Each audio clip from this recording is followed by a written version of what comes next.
Bueno, Rosana, tenemos mucho material, aunque debo decir que solo Libertad Digital le da los honores de la portada a esta sentencia de la Audiencia Nacional. Sí, incluso la noticia no aparece en algún diario y en los que incluyen la noticia dentro de su sección de Nacional, bueno, pues hay que pasar páginas y páginas para poder tener alguna referencia. Lo venimos contando desde las 6 de la mañana, ahí lo tienen en libertaddigital.com con además los extractos del auto. La audiencia da vía libre a la excarcelación masiva de etarras, lo decidió ayer el Pleno de la Sala de lo Penal de la Audiencia Nacional. Y bueno, son los 12 magistrados más el ponente y ese voto particular cuyo contenido también hemos venido informando. Bueno, esta es una cuestión, a mi juicio, muy de fondo, porque habla, como pasa hoy en, no sé por qué, en la actualidad es nacional e internacional. Florentino Portero, buenos días. Muy buenos días, don Federico. Gabriel Albiac, bienvenido. Muy buenos días, don y Federico. Javier Horcajo, bien hallado. Luego vendrá, si no lo impide el tráfico, Juan Pablo Fusi, sí, para hablar de su pequeña, breve más bien, más que pequeña, historia del mundo contemporáneo desde la Revolución Norteamericana, que es la que instaura la democracia como un mecanismo sistemático de vida política. No la francesa, que tuvo su cara y su cruz, sino la americana décadas antes. Pero es importante porque una de las cosas básicas que se supone, y dice en la sentencia, que es el sentido de la civilización europea, es la división de poderes. Y esta sentencia se hace para servir al poder político mediante una fechoría antijurídica que es la amnistía general encubierta de asesinos. O sea, pero ¿por qué les da por agarrarse al Tribunal de Derechos Humanos de Estrasburgo? Por una parte, y lo comentará Juan Pablo Fusi cuando venga, desde la Segunda Guerra Mundial a nuestros días, los europeos hemos tratado de resolver un siglo XX, una primera mitad del siglo XX muy complicada, mediante dos estrategias. Una, la superación del nacionalismo mediante la creación de una Europa unida, y dos, lo que hemos llamado el estado de bienestar para superar las tensiones sociales, ergo sí, lucha de clases en la terminología habitual. Eso nos lleva al objetivo último, en forma de ficción, de un nuevo Estado postnacional. En la medida en que las formaciones políticas de referencia en España creen oficialmente en un Estado europeo postnacional, los magistrados entran tranquilamente en ese juego. En la medida en que el gobierno de España solicita a ese tribunal, mediante el envío de un magistrado especial, el señor López Guerra, que haga una sentencia determinada, porque el tribunal, nosotros podemos pensar lo que queramos, ellos tienen muy claro que el gobierno de España les ha pedido una sentencia concreta. Pues hay que decir a favor de un recurso de una asesina que ha matado a 24 personas y que está en la cárcel y quiere salir. El tribunal sabe muy bien que las instancias judiciales españolas han fijado posición y que esa posición molesta al gobierno de la nación de ese momento. Pero el gobierno de la nación, que es quien ejerce la soberanía, envía inmediatamente un magistrado ad hoc, que no es juez, que es un catedrático de universidad, para que, cambie la doctrina. Hay cambio de gobierno en España, pero el gobierno nuevo no modifica la posición porque no recusa a ese magistrado. Pone caritas, hace muecas. Ni se recusa a sí mismo el magistrado, que debería haberlo hecho. Desde luego. El hecho es que el tribunal sigue tomando nota de cuál es la voluntad del gobierno de la nación, del gobierno de la nación española. El tribunal hace su sentencia y ahora la audiencia, a sabiendas de que los dos partidos de referencia en el Parlamento mantienen la misma posición, que es, desde luego, lo que diga Estrasburgo, porque es la lógica europea, ellos toman noticia. ¿Para qué vamos a significarlo nosotros si los partidos quieren que se aplique la sentencia? Por tanto, hay una lógica perversa, pero hay una lógica política. No, eso es lo malo. De hecho, encima se entiende. A mí me consta que estaban muy preocupados este fin de semana en Estrasburgo, los magistrados de ese tribunal, sobre la reacción en las calles de los españoles a su sentencia. A su asquerosa Eso significa sentencia, que ellos daban por hecho, como es normal, que el representante de un Estado que ha suscrito el convenio pues defiende la doctrina legal que existe en ese país, es decir, lo que ha dicho el Supremo y lo que ha dicho el Constitucional. Les ha parecido una cosa de país menor esto que bueno, ha sucedido. Pero también les ha hecho preocuparse por decir qué clase de basura somos nosotros para que esta gente a la que le han matado a sus familiares estén protestando en la calle contra el gobierno y contra nosotros. A ver si nos ha engañado López Guerra. Es decir, y hay que decir que hay un voto particular de un británico, por cierto, que destroza por completo la sentencia, igual que aquí. Claro, es que ese asombro al que Javier se refería, yo pienso que tiene una raíz. Es cierto que en toda Europa se está produciendo un distanciamiento entre el ciudadano y la clase política o la casta política, como se le quiera llamar. Pero en España no es que se esté produciendo. En España es que el mundo de los políticos y el mundo de los ciudadanos son mundos estancos. Entonces, la reacción de la calle probablemente ha sorprendido en Estrasburgo porque esa incompatibilidad entre las posiciones de los políticos en su conjunto, no solo de los gobernantes, y la calle es casi incomprensible fuera de aquí. Y hay una cosa que yo sí quisiera insistir, porque creo que el Florentino lo ha planteado espléndidamente. Creo que nos equivocaríamos si colocásemos todo el peso de la responsabilidad en Estrasburgo. Estamos ante una responsabilidad que es en primer lugar del Estado español, y digo del Estado para no decir de un gobierno concreto en su conjunto. En primer lugar, porque es verdaderamente no de recibo que 20 años después de la desaparición de la dictadura, el Código Penal franquista, con todos sus criterios de aplicación, siguiese vigente. Disponiendo de todas las posibilidades para cambiarlo, no se hiciera hasta bien entrados los años 90. Y porque los socialistas, a los que pertenece este sujeto, López Guerra, el correo del zar, del apaño de la ETA con ZP, que él era secretario de Estado de Justicia cuando se estaba perpetrando ese crimen, que es un crimen de lesa patria, y por supuesto de ofensa a las víctimas, de saltarse la legalidad, es decir, lo que se está perpetrando ahora por este gobierno de todo a 100. Pero, don Federico, un matiz solo, yo creo una cosa, esa era la interpretación que se hacía del Código franquista. Exacto, ni siquiera era obligatorio. No, era la interpretación. Pero en todo caso hubiera bastado que cualquiera, no digamos un sociata, dijera, oiga, es que estamos hablando del Código del 73, cuando Franco mandaba en España. Y dice, perdón, nos hemos equivocado. Pues entonces hacen bien en interpretarlo. Y solo un pequeñísimo matiz para completar lo que planteaba Florentino. Es que yo creo que cometeríamos una gran ingenuidad si pensásemos que el aparato judicial español, tanto el Supremo como el Constitucional, son más fiables que Estrasburgo. Yo quisiera simplemente recordar dos sentencias. Quisiera recordar que fue gracias a Estrasburgo cómo se pudo tumbar las infames sentencias sobre el caso Liaño, y otra que nos debería afectar muy directamente. Fue Estrasburgo quien tumbó el trabajo a favor del rey de Marruecos hecho por el Supremo y por el Constitucional españoles contra José Luis Gutiérrez. Estrasburgo me dará la razón a mí contra el infame comportamiento del ahora ministro de Justicia y Amnistía de Etarras, Alberto Ruiz Gallardón. Pero eso no quita para saber que cuando España se adhiere en septiembre del 79 a ese espacio jurídico, que es una referencia moral, no es una instancia judicial superior, España lo hace mediante el artículo 94.1 de la Constitución y no el 93, porque no cede la totalidad, y lo hablamos hace 15 días o hace una semana, la soberanía, digamos, judicial, en absoluto, ni España ni ninguno de los estados que adhiere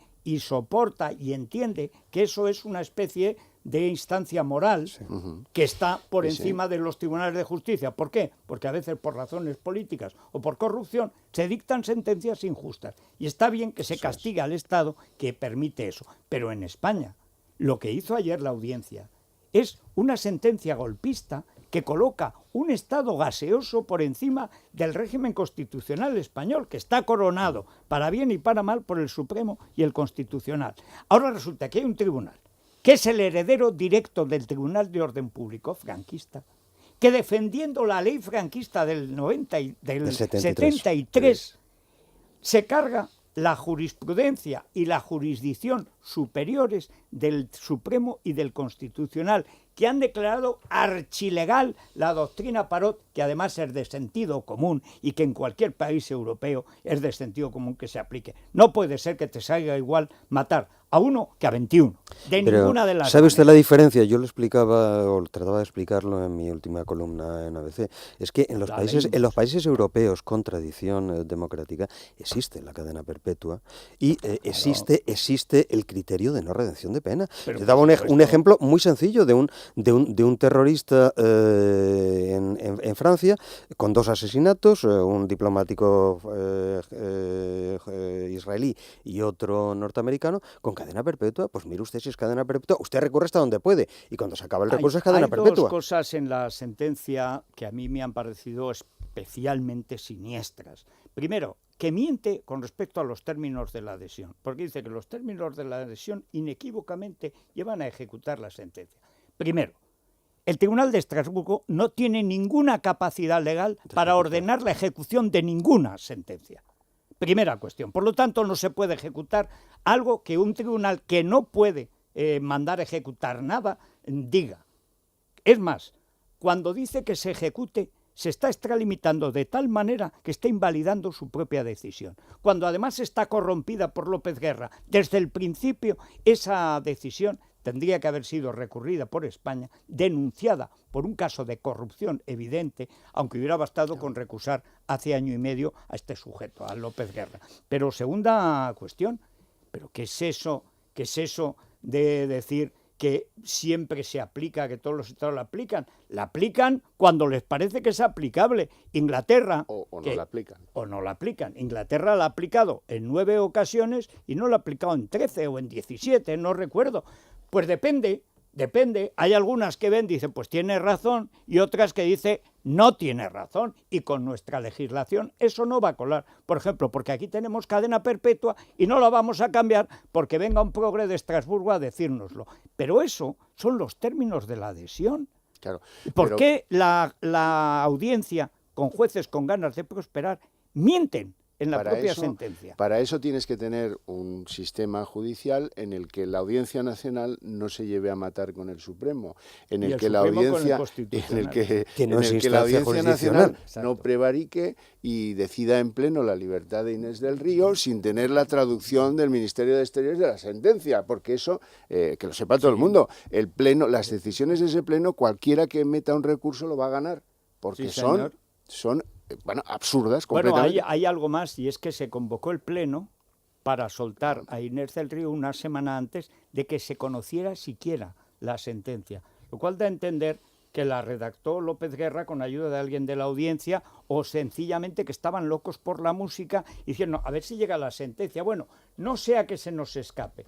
En menos de 24 horas la soltaron sin haber leído la sentencia. Sí. Solo por eso habría que cerrar la audiencia. Hay que cerrarla porque es el top, es la heredera del top. Y nunca más claro que ahora, que es una justicia política al servicio de un régimen político que disimula en la aplicación de la ley la falta de legalidad. Yo espero que alguien lleve al Tribunal de Estrasburgo cómo es posible que un magistrado en la Audiencia Nacional, 1 o 2 o 3 o 10, porque son más de uno, tengan hasta un 60% más de sueldo vitalicio por los servicios prestados al órgano político, al gobierno de turno. Condecorados por Rubalcaba. Espero que diga algo el Tribunal de los Derechos Humanos de Estrasburgo que salve a los españoles de vivir en un sistema que tiene estas trazas.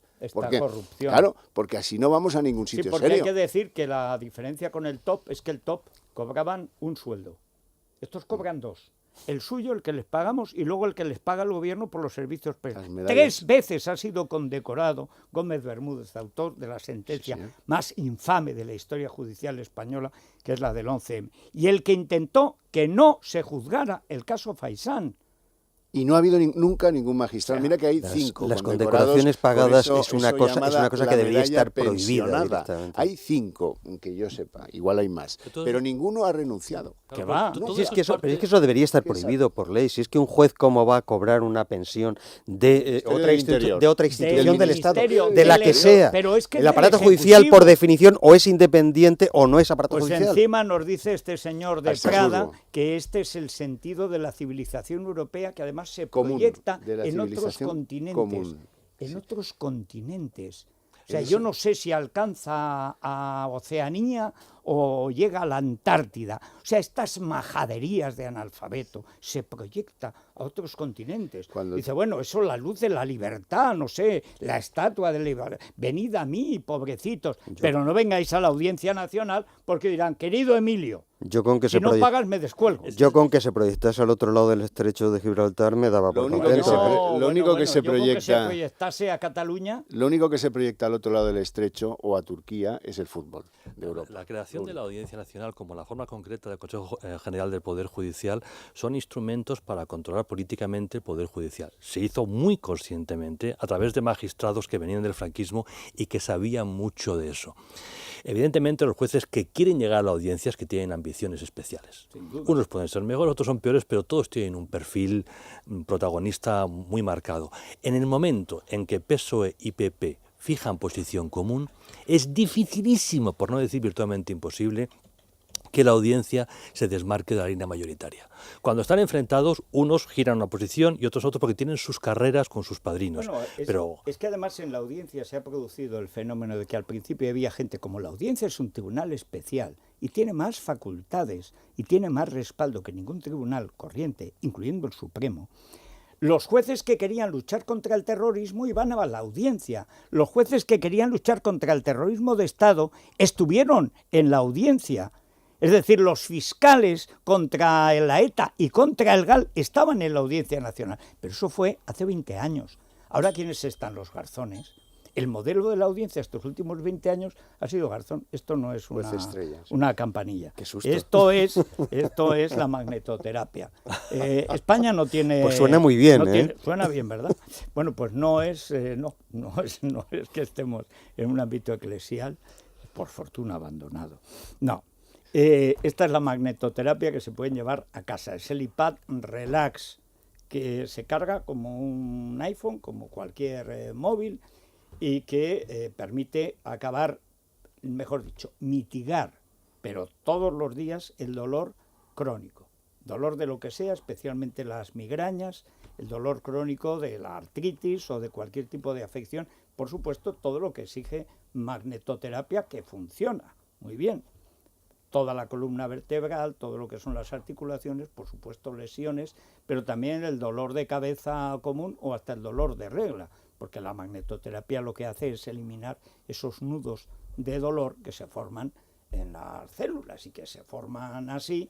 Y esto es una historia, también, no venga Fusi, lo comentaremos, que nace precisamente de un hecho internacional. La Casa Max, que es la creadora de esta primera magnetoterapia de verdad garantizada científicamente a domicilio, es la que hacía los campos de gravedad, de gravitación artificiales de las cápsulas para los viajes espaciales.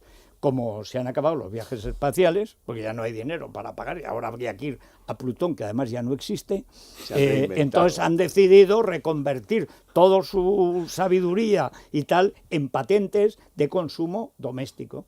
Y han hecho esto, que es la primera magnetoterapia de verdad, pero con garantías, etcétera. Porque como no, el mercado de la NASA se acabó ya, y se está vendiendo solo en Estados Unidos y en Alemania y ahora en España.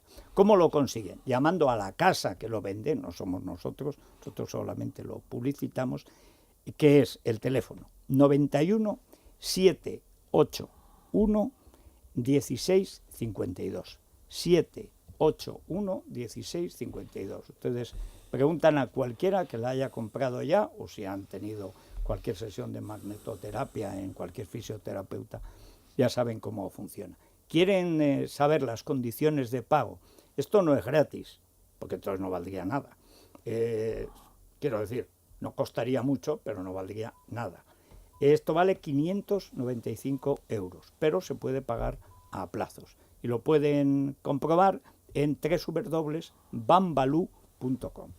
Bambaloo es mucho más fácil de recordar que iPad Relax, pero que es el nombre de la patente y es el que tenemos que dar. www.bambaloo.com.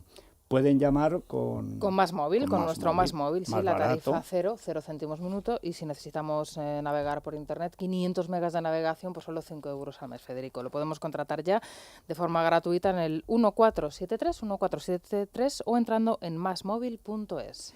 Muy bien, pues vamos a hacer una pausa breve, volvemos con el tiempo o la bolsa, volvemos también con nuestro invitado Juan Pablo Fusi, que ha dado a luz esta breve historia del mundo contemporáneo. Una edición, debo decir, bueno, como suele ser de Galaxia Gutenberg, es envidiable, o sea, realmente son los que editan como antaño, pero como antaño en Europa, o sea, no estos libros de tapadura grandes a la americana, no, encima pequeños, es una cosa... Qué cuco, ¿no? Qué bien editado. Es un gustazo. Galaxia Gutenberg. Y es un libro que se lee, bueno, el sueño que tengo yo hoy se debe a que me lo he acabado de leer esta noche, porque se lee de un tirón. Han pasado tantas cosas en 2 siglos, ha cambiado tanto la humanidad, que es que te quedas boquiabierto. Y de paso que nos explique qué pasa con el espionaje. A ver si esto tiene precedentes también en la historia universal, porque de creer a los periódicos españoles, lo más importante que pasa en España es que hay una red de espionaje americano que espía a todo el mundo. Yo creo, Federico, que lo que no tiene precedente es que el espionaje produzca aparentemente estupor. El estupor sería que no lo hubiera. Bueno, no, el estupor es crear una red de espionaje que no puedes espiar, es decir, que no puedes procesar, conseguir tantos datos que no hay manera, que dependes de un programa informático que naturalmente es falible para saber si lo que persigues está bien o mal, que hace falta ser idiota. Te advierto que eso es lo que pasaba en la llamada República Democrática Alemana al final, que los archivos eran tan grandes que no se podían manejar. 5 millones de archivaban informantes, todo, archivaban todo. A ver. ¿Dónde va a A lo parar? mejor nos puede contar por qué en los libros de texto no aparece la banda terrorista ETA, el que es catedrático de Historia Contemporánea, que da clases en la universidad, por qué en los libros de texto de chavales mucho más jóvenes no aparece la banda terrorista ETA en la historia de España. Porque dicen que ya no hay terrorismo, por eso lo sueltan. Ya. Es que ese capítulo Sí, se lo han saltado también. Es que es tremendo. ¿Pero esto del espionaje es lo de método 3? ¿O? No, Bueno. esa parte la entiendo. Eso sí que esa la tenía específico el objetivo, esa la ¿eh? entiendo, es sí. el espionaje a escala humana. Esa parece incluso divertida. Yo no la entiendo, pero parece divertida. Vamos ya. Bien, viene un puente y hay que saber cómo está. Pues si están con la guía Repsol a revueltas, a ver qué tiempo va a hacer, pues va a ser un tiempo de cuidado. Por de pronto hoy, las tormentas ya han barrido la península, pero llegan al Mediterráneo y a las Baleares, donde las riadas son realmente peligrosas a lo largo de todo el día de hoy. Así que tengan la máxima precaución también en los coches. Hace años que la mayor parte de los accidentes mortales se producen en los coches. O sea que eso de que en el coche el agua no hace nada, no es verdad. Las temperaturas han bajado también, pero en toda España, en esta donde llueve y donde no llueve, entre 5 y 8 grados. Ahora en Madrid tenemos 13 grados y dicen que llegaremos a 19, pero la máxima ha pasado de 32 grados ayer en Murcia a 27 grados en Las Palmas, Santa Cruz de Tenerife, Málaga y Melilla, 25 grados. De 32 a 25, 7 grados. Y 5 grados han bajado las mínimas. Ayer eran 7 y hoy son 2 grados en León y en Palencia. O sea que hay que abrigarse y precaverse. Hasta aquí el tiempo. Esta semana hará frío o calor. En guiarepsol.com puedes consultar la previsión del tiempo a 5 días. Repsol te ha ofrecido la información del tiempo. Si tienes una idea o estás desarrollando un proyecto en el campo de la eficiencia energética, el Fondo de Emprendedores de Fundación Repsol te ayuda a hacerlo realidad.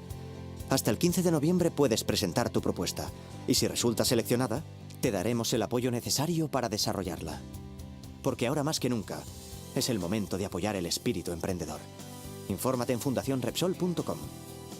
Fundación Repsol. Energía social. Bueno, como han bajado los impuestos en Madrid, hasta que llegue la próxima racia montorística, pues podemos tratar de poner a salvo algo de nuestros ahorros. ¿Sí? Pero ¿dónde lo ponemos? Porque claro, hay que ver algo que sea fiscalmente protector, que sea rentable como inversión, y esto es difícil. Claro, ¿no? Y oímos muchas cosas, no, pues hay que meterlo en divisas, no, mejor en materias primas, no, cuidado, Dice, invierte... yo como Bill Gates, dice, hombre, si tuviera el dinero de Bill Gates probablemente habría hecho lo mismo, pero no lo tengo. Esto era lo que decía el presidente del Eurogrupo, Jerome Dijsselbloem, ayer en rueda de prensa. Bueno, lo que tienen que hacer nuestros oyentes, los que tengan un pequeño dinero ahorrado o un gran dinero ahorrado, es invertirlo con cabeza, y esto se hace asesorándose con los mejores. Profim es la primera empresa española que ofrece este servicio de asesoramiento financiero totalmente independiente y que está especializado en eso. Nosotros les llamamos, le decimos cuál es nuestro perfil de inversor, qué es lo que queremos, y ellos nos diseñan una cartera de fondos de inversión completamente a nuestra medida. Los encontramos en el teléfono 91 521 11 25, repito, 91 521 11 25. Vamos a la apertura de la bolsa. Profim, empresa de asesoramiento financiero independiente, les ofrece la apertura de la bolsa.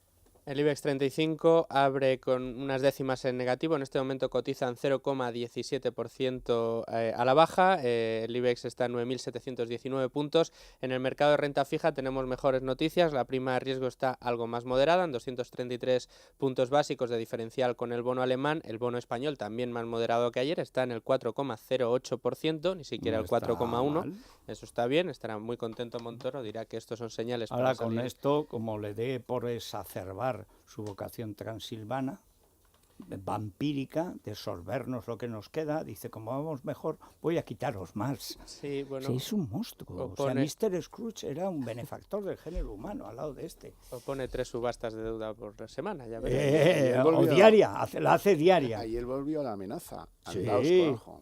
Bueno, pero... ¿Qué dijo? Andaos con ojo. Te digo que es un enemigo del género humano. Probablemente ha muerto como Drácula y desde el más allá hace el mal. Sí. Claro, con la impunidad del tío que como ya está muerto no puede morir ni lo puede matar. Da la impresión en todo caso que se le ha ido. Y luego tiene un profundo desconocimiento de los salarios de los compañeros que cubren las actividades parlamentarias, porque no tienen seguro nada que esconder. Es que en Montoro y asociados hay un gran despiste sobre lo público, lo privado, lo asalariado, lo cosechado, etcétera. Lo que yo creo que deberían pensar para la Navidad es en la Comunidad de Madrid en ponerse cruces de plata y en llevar un ajo anti-Montoro en la solapa. Porque ya la agresión permanente de este sujeto... El ajo sale más baratito, si ahora van a tener que gastarse el presupuesto en cruces de plata. A doña María Dolores de Cospedal le va a parecer propio de ultraderechistas. Sí, pero como su marido se ha hecho rico en consejos ultraconservadores o ultraizquierdistas, no sé, pero eso, ultraconsejos, a lo mejor tiene dinero para regalar cruces de plata a sus antiguos compañeros del gobierno de Madrid. A lo mejor. Porque hay que recordar que cuando esta señora prometía, o sea, no juraba en hebreo y arameo, era con Esperanza Aguirre. Sí. Y lo que hay que llevar sin duda en estos tiempos es una tarjetita de Profim para asesorarnos correctamente. Muy bien, hasta aquí la bolsa. Demasiadas opiniones sobre dónde invertir sus ahorros. No sabe de quién fiarse, ni de las intenciones que esconden tras sus consejos. Tanta inquietud es normal. Muy pocos son libres de decir lo que piensan a la hora de asesorar cómo invertir. En Profim disfrutamos de esa libertad de expresión desde hace casi 20 años, porque somos independientes, porque somos muy libres de decir lo que pensamos. Asesoramos a nuestros clientes por y para sus intereses. Profim, libertad para su patrimonio. Profim, empresa de asesoramiento financiero independiente inscrita en la CNMV.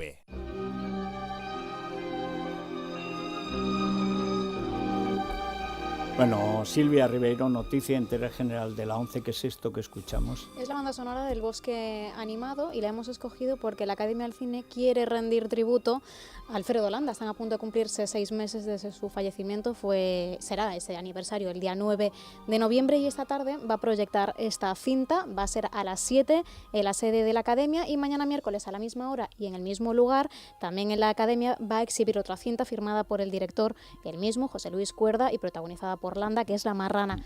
La elección de estas películas, Federico, no es casual y es que son precisamente las 2 cintas con las que el actor consiguió sus 2 Goyas, si no tenemos en cuenta el tercero, que es el honorífico que le entregó la Academia el año 2007 por toda su trayectoria. Bueno, para el 9 de noviembre aquí en esta casa podremos contarles nuestro particular homenaje a Alfredo Landa. No puedo decir más, pero lo haremos.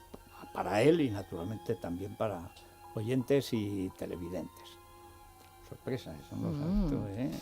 ¿Cómo se le ponen los ojos de periodista?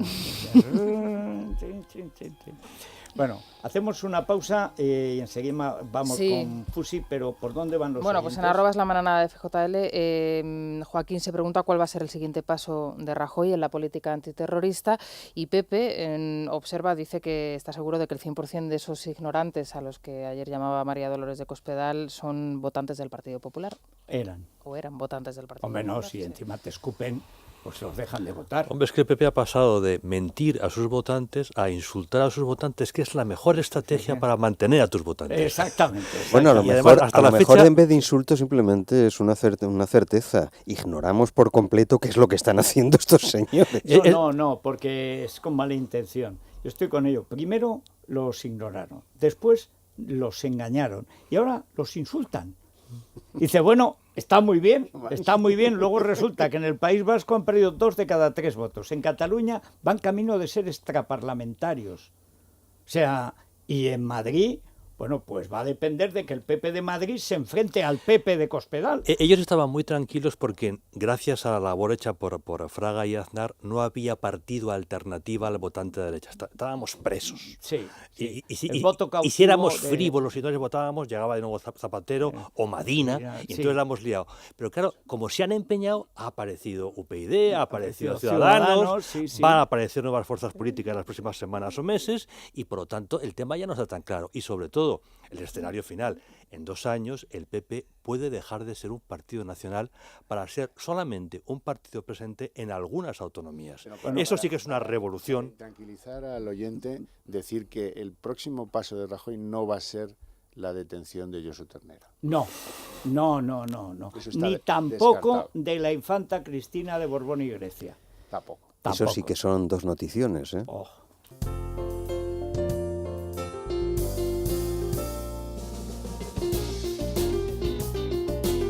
Bueno, Juan Pablo Fusi, bienvenido. Enhorabuena por este libro, después de esa historia mínima de España, pero que, bueno, máxima para lo que se lleva en el, no sé, deberían repartirla ahora en Navidades en el Parlamento Español, para que se sepa alguien la historia de España. Pero este libro es fascinante, breve historia del mundo contemporáneo.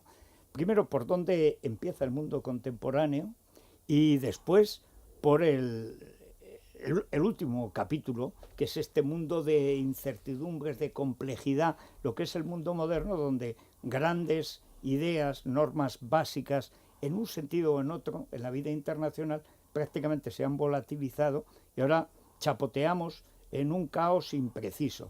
Yo lo primero que me recordaba al terminar ayer tu libro, que lo terminé esta noche, madrugada, había leído las primeras partes, que me parece... primer capítulo, el de Estados Unidos, estuve a punto de llorar. Es decir, ¿cómo es posible que de aquello hayamos llegado a esto? Porque, claro, la noticia del periódico era el espionaje generalizado a todos los países europeos por parte de la NSA, o como se llame ahora, que a lo mejor ya le han cambiado el nombre, porque estas cosas también las hacen los espías.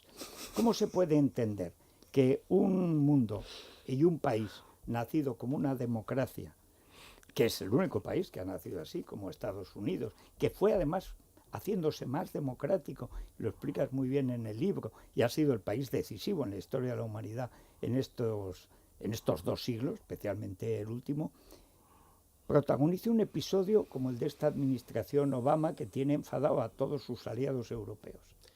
Bueno, muchas gracias en primer lugar por los elogios del libro. Sobre el libro, no tengo una respuesta verdaderamente clara y contundente de por qué ha pasado así. En Estados Unidos sí hay una especie de síndrome casi paranoico de seguridad como consecuencia y se puede entender como consecuencia de los famosos atentados de 2001, del 11 de septiembre de 2001.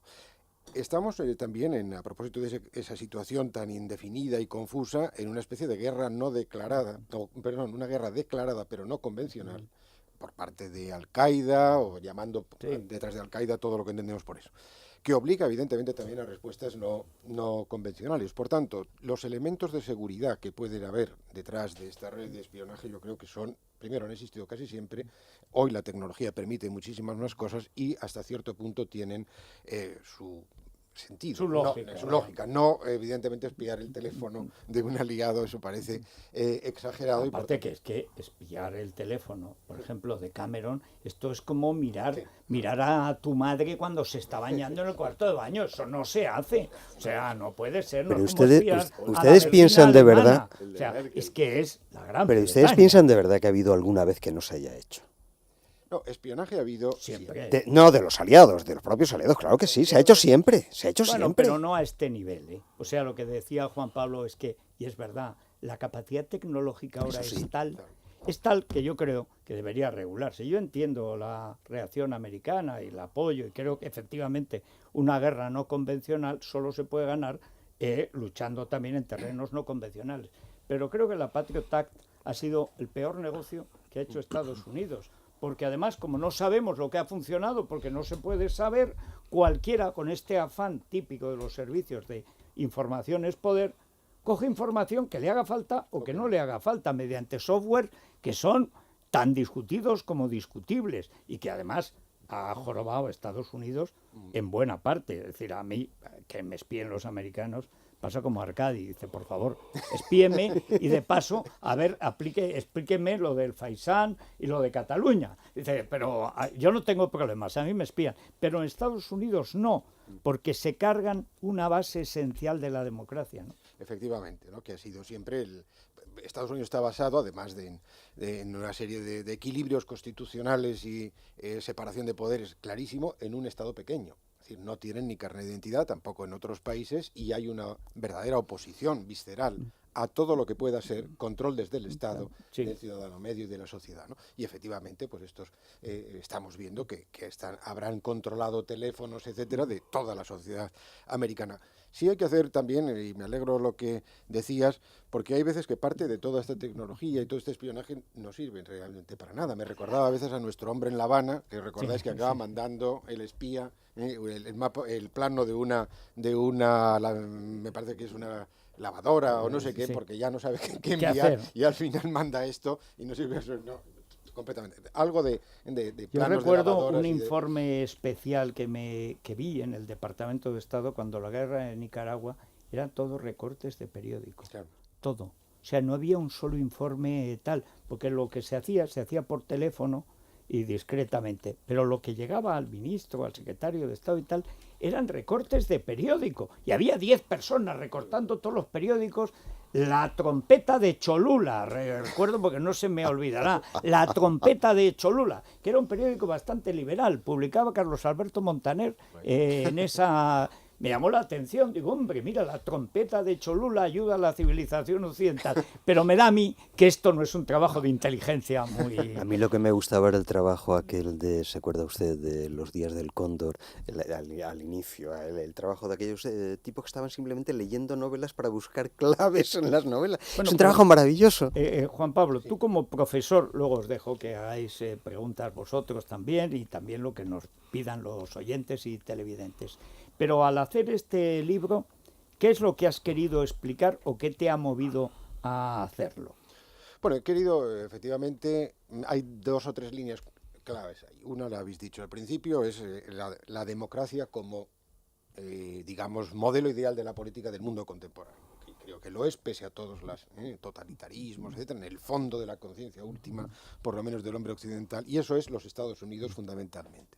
Segundo, los grandes cambios económicos y sociales que se han ido produciendo en el mundo, y bueno, y tercero, efectivamente también el profundo malestar de la sociedad moderna, la crisis de civilización, que para mí tiene su mayor expresión en las formas totalitarias, lo mismo el régimen comunista soviético como el mundo fascista, ¿no? Y finalmente, pues es muy evidente, creo que en el libro un enorme escepticismo y melancolía por el mundo en que vivimos, en que efectivamente es de una enorme confusión. Yo creo que va a continuar esta inseguridad, indefinición, estados delincuentes, vacíos de poder en muchos sitios, guerras, como decía antes, no convencionales, amenazas de todo tipo y una falta total de liderazgo, de ideas, de valores morales, etcétera, etcétera. La última cuestión esta vez sí que es la última, os dejo la palabra, pero es que has hablado de liderazgo y eso es algo que se percibe mucho en la opinión pública española, por ejemplo.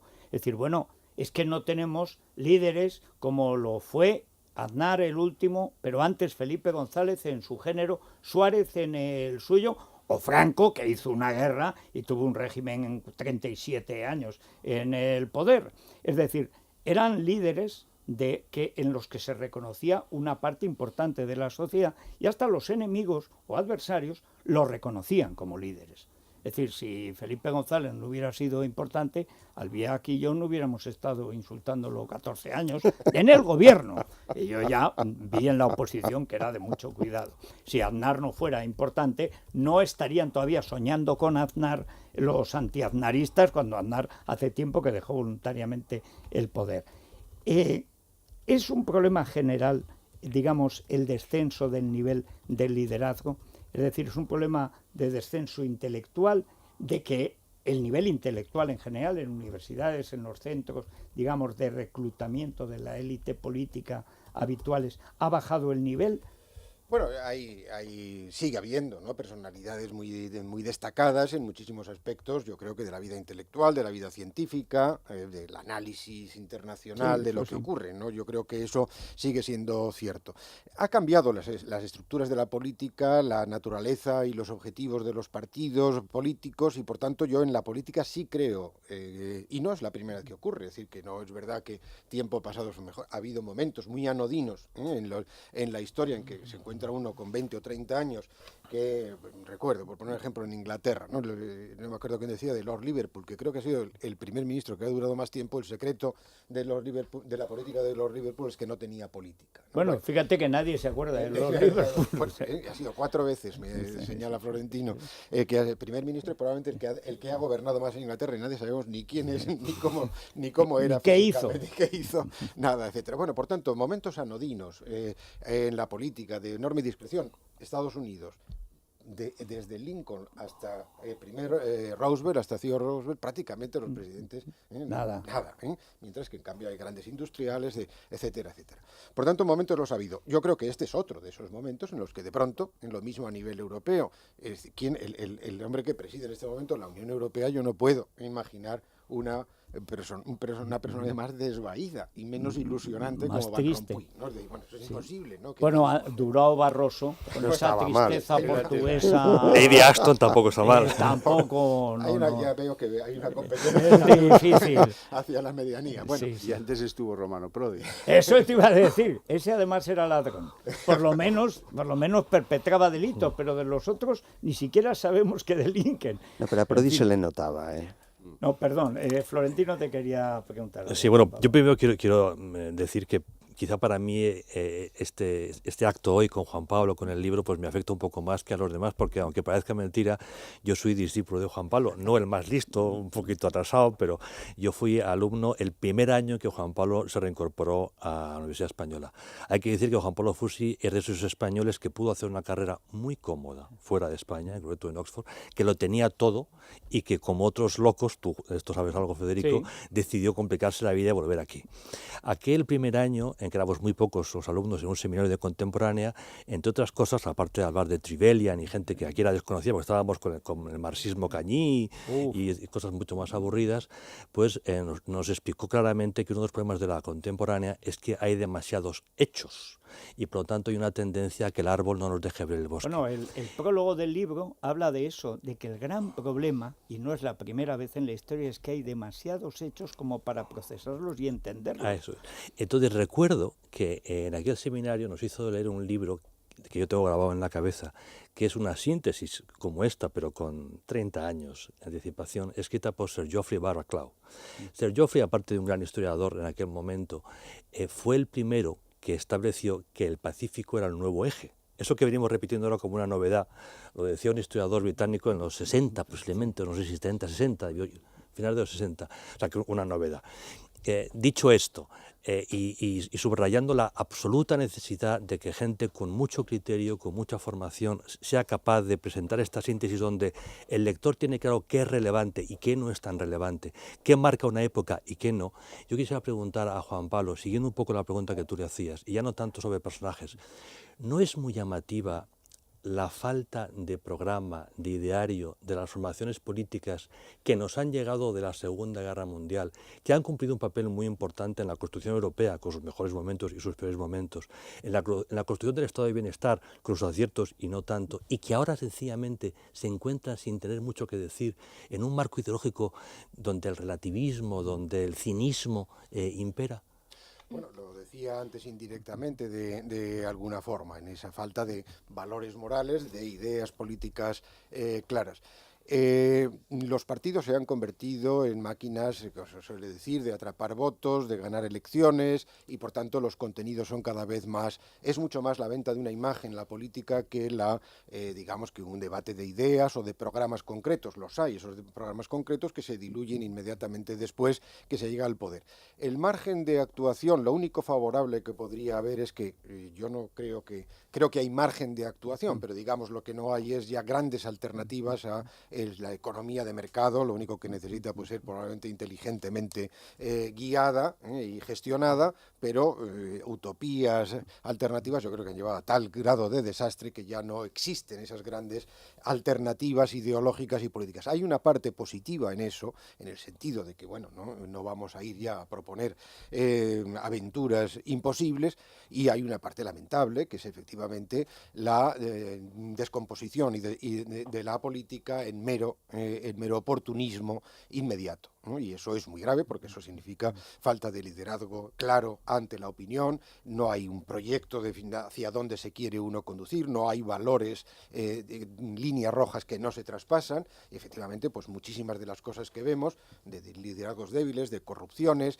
de cambios desde el poder, de promesas electorales, todo esto da igual, porque ya siempre están alrededor pues los que entienden de opinión pública, las políticas de imagen, los silencios calculados, todo este tipo de cosas que acaban siendo, yo creo que nefastos para la opinión. Gabriel, perdón, y Javier, os pido brevedad, sí, porque si no, no vamos a poder recetar colágeno a Cospedal, que hoy están los oyentes que braman con Cospedal, ¿no? Laura. Pues sí, la verdad es que están que trinan. Bueno. Pues muy rápidamente, Juan Pablo. Yo cada vez tengo más la impresión de que Europa es eso que dentro de 3/4 de siglo quedará en los archivos y en las bibliotecas de las universidades americanas, que esto se acaba. Y cada vez, si quieres, me llama más la atención el análisis que Hobsbawm en su momento plantea en torno a la Gran Guerra, como en el momento en el que el espíritu europeo muere en medio de una indignidad monstruosa, la que se gesta en ese mundo podrido de las trincheras. La paradoja es que nunca se ha hablado más de Europa que quizás en estos momentos en los que de Europa no queda ya apenas nada. Bueno, yo no estoy tan seguro, y como historiador soy escéptico, y hablaremos pues dentro de 80, 90 años. Exactamente, quedáis citados aquí en el radio dentro de 80 años. Pocas bromas conmigo, mi abuela duró 107. O sea que yo con los medios nuevos y la creonización, estudios, ¿no? ¿Y el me colágeno? Puedo plantar en 150 años más el colacel. Oye, ¿por qué no? De menos nos ha hecho Dios. Eso es lo que pensará Rajoy. ¿Quién me iba a decir a mí? O sea, se acaban de suicidar 17 al oír eso. Sí, no, pero perdona, es verdad. Yo, fíjate, por una vez en eso soy también escéptico como Juan Pablo. No hay nada en Europa, excepto una decadencia intelectual que se produce también en América, que aquí es un país, digamos, nacido para durar, tiene un vigor monstruoso desde su creación, tiene una llegada continua de inmigrantes que le dan fuerza, pero no hay nada en Europa que no le permita convertirse en un gran Estado futuro y en una gran civilización. Al mismo tiempo están todos los datos de la descomposición. Oye, pero estaban en el siglo II, tú fíjate el Imperio Romano todavía lo que duró. No ha caído. No, en la parte buena, no ha caído. No, pero es verdad, cuando parecía que se degradaba, oye, hubo gente que entendió el sentido del imperio. ¿Quién nos dice que en Europa, dentro de 20 o 25 años, nuestros hijos están animando o ustedes nietos muchísimo. dicen, oye, ya está bien que somos una civilización política que tiene 2.500 años y que tiene 350 millones de habitantes con una gran capacitación técnica, ¿no? Sí, de todas maneras, lo que no será, no sé cómo, si se produce esa reacción generacional, pues entonces habría que, ojalá, ¿no? Pero en principio, lo que sea Europa, no va a ser esos Estados Unidos de Europa, esa nueva entidad importante en el mundo que defiende todo lo que han sido los valores tradicionales de lo que llamamos civilización europea y occidental.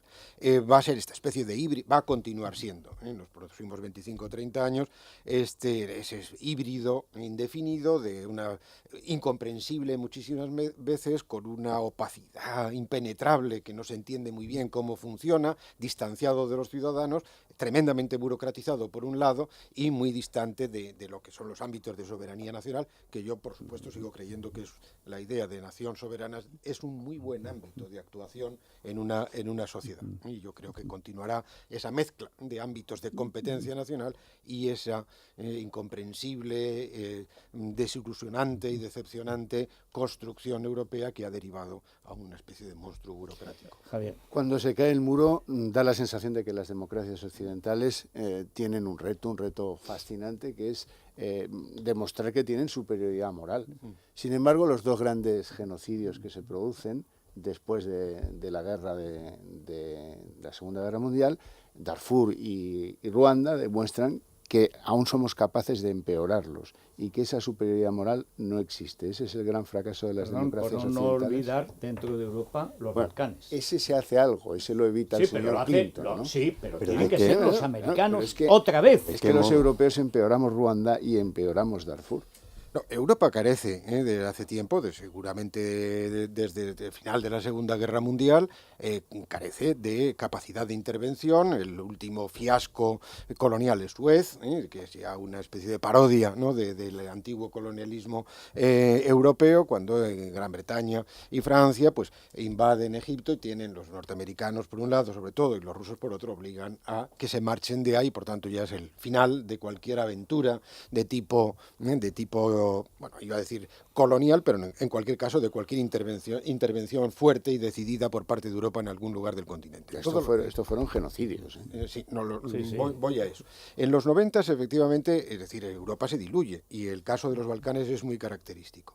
Primero, ¿qué produce los Balcanes? El estallido de los nacionalismos. Los nacionalismos llevan a 5 guerras o 6 en los Balcanes, con unos 300.000 muertos y con limpiezas étnicas y todo tipo. Algo que creíamos también superado a partir del 45, los nacionalismos, tanto nacionales como de minorías, llevan a varias guerras en los Balcanes. Que también se pensó, y lo cuentas muy bien en el libro, que después del estallido romántico nacionalista, antinapoleónico, etcétera, que no volvería a repetirse. Y sin embargo, después de la Primera Guerra Mundial, estalla, bueno, ya la Primera Guerra Mundial es un estallido nacionalista, estalla el Imperio Austrohúngaro, el Imperio Otomano, es decir, el nacionalismo, por desgracia, eso debe ser como el mal. O sea, es que está siempre ahí. Cuando piensas que ya nunca más, resulta que siempre de nuevo vuelve a aparecer, ¿no? Desde luego en los 90 reapareció y por tanto ya hay una incapacitación absoluta de Europa para intervenir en los Balcanes. Yo creo que eso tiene mucha más repercusión de lo que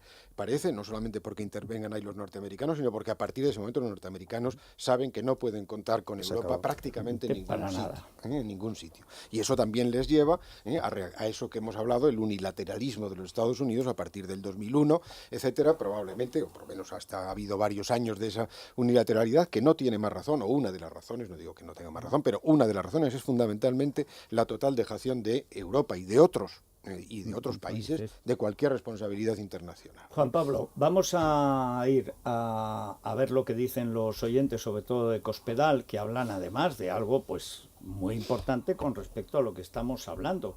El Estado nacional, el papel de los nacionalismos, el sentido del Estado de Derecho, es decir, todo lo que este fin de semana hemos vivido en la Plaza de Colón, y contra lo que Cospedal ayer arremetió, pero vamos, como una guerrillera de Pancho Villa, sin Pancho y sin Villa, o sea, pero con una ametralladora. Yo he visto pocos casos de desvarío tan descarados, o de descaro tan desvariante o desvariado como este. Creo que los oyentes, ¿qué es lo que más molesta? ¿Que se meta con las víctimas, con la bandera, con el escudo o qué? Pues un poco de todo, porque si Cospedal calificaba ayer de injustos y de una gran ignorancia los abucheos al Partido Popular en la manifestación, los oyentes le dicen que ella, aparte de ignorante, que es soberbia y prepotente y que con eso no se ganan votos. Bueno, Colacel sí le podemos recomendar, ¿no? Bueno, se lo podemos recomendar a cualquier persona a partir de los 35 años. Albert Rivera yo creo que tiene ese buen aspecto porque debe ser el inventor. Se cayó en un bote de Colacel, por eso es que cada año está más joven, es Toma insoportable. Colacel desde que nació, bueno, no lo sé. Por eso está Cospedal celosa de Rivera.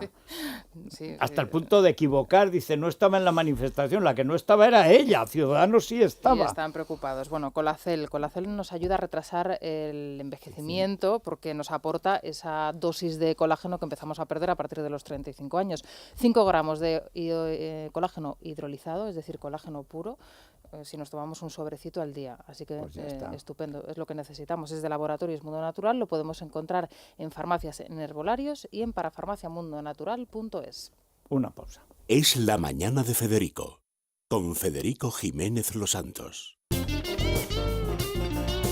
Bueno, pues vamos con la ideóloga Cospedal, historiadora en sus ratos libres, antropóloga cuando toca, politóloga siempre y de vez en cuando con unas meteduras de pata que parece un árbitro en el Nou Camp. Pues sí, los oyentes les recuerdan que ETA no está derrotada, que sigue existiendo y que contra ella se manifestaron 200.000 personas el domingo, pero insisten en que también contra el gobierno, por mucho que ella diga que es de ignorantes, porque no han hecho nada por impedir la salida en bloque de etarras y que eso sí que es una injusticia y no los abucheos. Dice la señora Cospedal que el PP siempre ha estado con las víctimas. Ja, ja y ja. Mira, a la Cospe le importan más las banderas que las leyes. O sea, las banderas la importan. Ahora, los beneficios para etarras, esos no le importan. Maricospe, cuando vayas a los mítines puedes decirlo de que somos muy ignorantes, porque es que pedir voto a los ignorantes, creo que es mejor que se lo pidas a los de Ribatasuna, Maricospe. ¿Qué está haciendo Cospedal? ¿Qué está haciendo esta gente? No sirven absolutamente para nada. Yo no sé qué políticos tenemos, pero te miras a un lado, miras a otro, yo no sé, de verdad. Lo único que tiene usted es soberbia. La soberbia de los políticos españoles, que no se creen que están al servicio de los ciudadanos, que yo le pago su sueldo. Creo que la señora de Cospedal está sobrepasada de trabajo. Y lo mejor sería que dejase la Secretaría General del Partido Popular. Porque eso está visto que le queda un poco grande. Sea humilde. Si solo fuera la ignorancia la característica de la señora de Cospedal, sería perdonable. Lo peor es que está unida a su prepotencia y creencia de que los demás somos idiotas. Pero Cospedal, qué cara dura. Decir que estaba el PP en la concentración y veías cómo se estaban protegiendo Arenas y Pons con el escudo de Esperanza. Yo he firmado el manifiesto de Ciudadanos, soy una ex militante del PP y una ex votante del PP. Claro que hubo gente que bramó contra Rajoy, entre muchísimos, yo, mis hijos y mis nietos. Le voy a decir exactamente lo que decíamos. Rajoy, cobarde, ETA está en la calle. Todo el mundo vamos a recurrir las sentencias de los tribunales españoles a Estrasburgo y a esperar. Mientras tanto no se cumplirá ninguna sentencia de los tribunales españoles. Sobran. Estamos supeditados a un tribunal extranjero. Bueno, antes lo ha explicado muy bien, perfectamente Florentino. Es otra fantasía gaseosa. Ahora, la idea de que en una sentencia de la Audiencia Nacional, que se supone especialista en delitos terroristas, hable de la proyección en otros continentes de la doctrina del Tribunal Europeo de Derechos Humanos de Estrasburgo, es entre las sandeces y cursiladas de los últimos tiempos, yo creo que es la mayor. Solo le ha faltado la conjunción planetaria aquella, ¿se acuerdan ustedes? Bueno, es otra versión, sí. Porque yo tengo la duda de si la Antártida y Groenlandia se cuentan entre esos continentes donde se proyecta la sabiduría garzonita de la Audiencia Nacional, no sé, la acreditada. Allí se congela. Querido Emilio, ¿se proyecta la sabiduría en Groenlandia? Pues seguro que el Banco Santander tiene ya una sede en Groenlandia. ¿Y el Corte Inglés? El Corte Inglés tiene... Lo que tiene es aire acondicionado. Aire acondicionado. Ya. Qué bien, me has Groenlandia. el pensamiento, porque ahí iba precisamente aires acondicionados, con bombas de calor, emisores térmicos, calentadores, calderas, un 15% de descuento adicional. Por ejemplo, te puedes llevar un aire acondicionado inverter Daikin con bomba de calor, con un 15% de descuento, antes costaba 699, te lo llevas por 492. También un emisor digital Haberland con un 15% de descuento, 152 euros. En tecnología también tenemos bastantes ofertas, como por ejemplo un 20% de regalo en una gran selección de televisores, barras de sonido y home cinemas y cámaras de fotos de la marca Sony. Y luego Samsung también tiene importantes descuentos en portátiles, como un 15% de descuento. Así que electrónica, electrodomésticos y también climatización en El Corte Inglés, y seguimos en Facebook. Bueno, oyentes y televidentes pues y muchas tuiteantes. Preguntas que se han quedado ahí en el aire para don Juan Pablo, y una de ellas quizá representa además lo que es Twitter, ¿no? Que es las nuevas generaciones y bueno, la gente que está aquí pegada al ordenador y escuchándonos a través del ordenador, es cómo se contarán, nos lo pregunta Ismael, se lo pregunta Ismael, los historiadores, cómo contarán los acontecimientos que estamos viviendo estos días a las futuras generaciones, cómo lo transmitirán ustedes. Bueno, va a ser complicado, pero muchos de los comentarios que se hacen en el momento son ya la historia del mañana, es decir, que el historiador mañana tendrá que recoger por lo menos la polémica, el debate, las contradicciones, la irritación que se ha producido, la muy dudosa, digamos, legalidad de esa sentencia de Estrasburgo, que ETA probablemente perdió la guerra pero está ganando la paz.